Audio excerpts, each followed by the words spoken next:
শাক তো আমরা অনেকভাবেই খেয়ে থাকি, কিন্তু আজ আমি আপনাদের জন্য নিয়ে এসেছি পুঁইশাক, মসুর ডাল আর ডিমের এক অসাধারণ স্বাদের রেসিপি।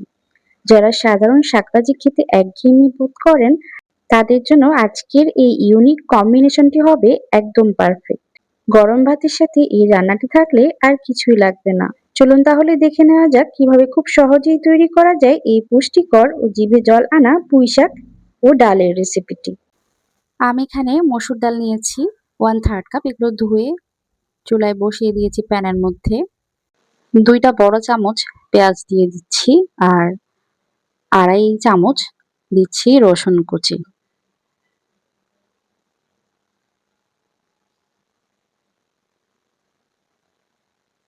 স্বাদ মতো লবণ দিয়ে দিয়েছি। 2টা কাঁচামরিচ ফালি করে দিয়েছি। হলুদের গুঁড়া দিয়েছি 1/2 চা চামচ, 1.5 চা চামচ লাল মরিচের গুঁড়া, ধনিয়ার গুঁড়া 1 চা চামচ, জিরার গুঁড়া 1/4 চা চামচ।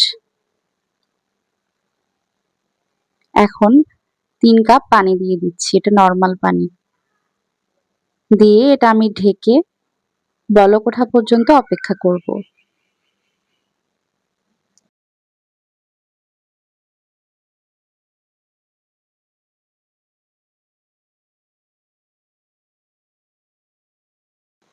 ডালের মধ্যে বলক চলে এসেছে।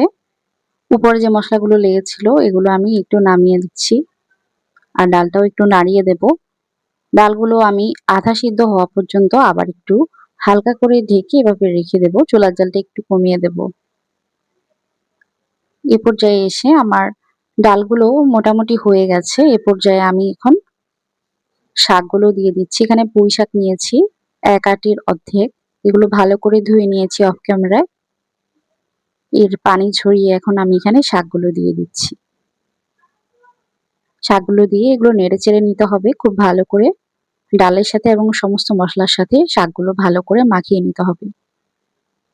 এই পর্যায়ে চুলার জালটা আমি বাড়িয়ে দিয়েছি, যাতে শাকটা খুব দ্রুত নেতিয়ে যায় আর শাকের মধ্যে যে পানি আছে সেগুলো বের হয়ে যায়। এই যে দেখতে পাচ্ছেন হালকা করে ঢেকে দিয়েছিলাম। শাকটা এখন খুব ভালো করেই হয়ে গেছে। এটা একপাশে নামিয়ে রাখছি। এদিক থেকে আমি ডিমগুলো রেডি করছি। এখানে 3টা ডিম ভেঙে নিচ্ছি। এখানে আপনারা চাইলে হাঁসের ডিমও দিতে পারবেন।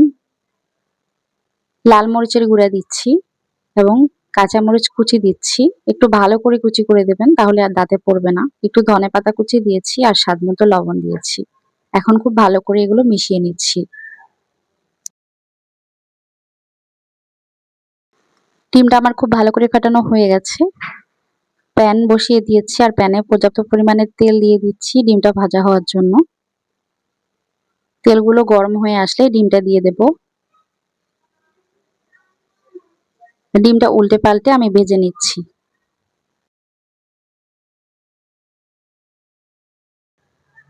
যারা ডিমটা ভাজার পর উল্টাতে পারেন না, তারা একটু ঢেকে দেবেন চুলার জালটা একটু মিডিয়াম টু লো হিটে করে। এতে করে ডিমটা সেট হয়ে যাবে আর উল্টাতেও সহজ হয়ে যাবে। অথবা একটা ঢাকনা বা প্লেটে তুলে নেবেন। তাহলে কাজটা করে নিতে পারবেন খুব সহজেই।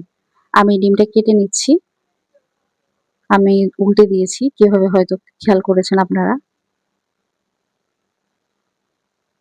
কয়েকটা পিসে ভাগ করে নিয়েছি আর এটা উঠিয়ে রেখেছি। এখানে 2 চা চামচ রসুন কুচি আর 2 চা চামচ পেঁয়াজ কুচি দিয়ে নিয়েছি আর এগুলো গোল্ডেন ব্রাউন করে ভেজে নেব। তার আগে 2টা শুকনা মরিচ দিয়ে দিয়েছি।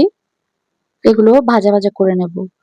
এই যে দেখতে পাচ্ছেন খুব সুন্দর একটা কালার চলে এসেছে। এ পর্যায়ে আমি শাকের উপর দিয়ে দিচ্ছি এই রসুন এবং পেঁয়াজের বাগারটা আর দিয়ে খুব ভালো করে মিশিয়ে নেব সাথে সাথে।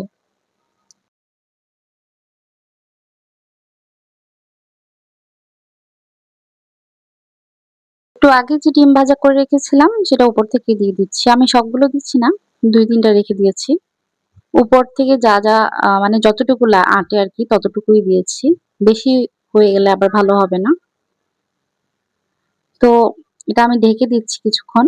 ঢেকে কিছুক্ষণ রান্না করে নিয়েছি। 2-3 মিনিট হবে। উপর থেকে ধনেপাতা কুচি দিয়ে দিচ্ছি আর 3-4 টার মতো কাঁচামরিচের ফালি দিয়েছি আর একটু গরম মসলার গুঁড়া দিয়েছি। এখন এটা আরেকটু নেড়েচেড়ে নেব, গরম মসলাগুলো ঝোলের সাথে মিশিয়ে নেব। আর আরো ঢাকা দিয়ে ১ মিনিট রান্না করব। যেহেতু চুলাটা গরম আছে তাই আমি চুলাটা বন্ধ করে দিয়েছি। এই গরমেই এটা রান্না হয়ে যাবে। তো আমি সাথেই পরিবেশন করে দেখাচ্ছি আপনাদের সাথে।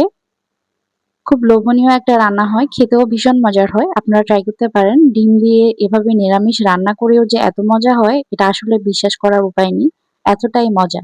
একটা গরম ভাত তৃপ্তি করে খেয়ে নিতে পারবেন এই রান্নাটা দিয়ে। তো ন্যাচারাল লাইটে আমি আজকে রান্নাটা করেছি কারণ গ্যাস ছিল না। তাই ইলেকট্রিক চুলায় করে নিয়েছি। কেমন হয়েছে রান্নাটা অবশ্যই কমেন্ট করে জানাবেন।